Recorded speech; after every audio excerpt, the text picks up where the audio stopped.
Ani ile kikiyaita chito. Ibure ng'onu moet kirogen.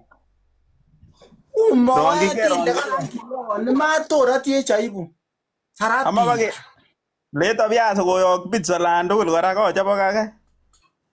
Ora yok ladies matorati chaibu kawabar community. Chito no ndakobirege picha akobire ngwany ro yuna akobirege tokoch michinga keberber nia. Kotoro toker akonyitani ale tuguk cheechen nia kibage mang'ang'aisya kobirwe mang'ang'aisya.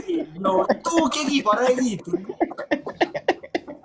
Kakomongei notet ako tienindet notet ne controversial Cyrus Koech anyoko addressen chotet ako ladies kole chotet cheiborwech borwekwak kole chebirwech picha en olondet kokakomuch komwa kole chotet kikakomuch koruinen chotet ako community chebo Kalenjin ak ityan kowanan kole matakeker tuguchon kotesetai en komosta notet nebo social media kosibgei ak videos chekokomuch kotrenden chotet chebo Kalenjin ladies komuch notet Cyrus kole chotet ko tabia mbaya ala makararan kit neu noton. Imuch kotes notet ak Cyrus kole ng'alek cheu chondet ak pichainik cheu chotet kepostenige chito ak ityan koposteni suraishek kora kole ma ng'alek chekiyoni as community ak ityan komuch komwa kole yekitokyinige nguni takotestai ng'alek chutet ako makararan kot missing sikosome kole inendet matatakoker tabiosiek chetesetai kou nonitet.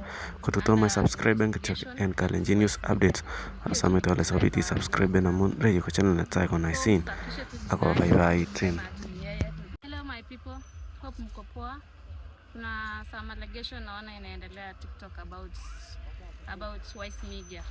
Okay, what I can say, Wise Media hayuko kwa hii story. Naona ni kama mnasema ni yeye. But guys, sio yeye. Those people wenye walifanya hivyo wako under investigation but si Wise Media. Hiyo tu ni kitu tunaweza waambia for now.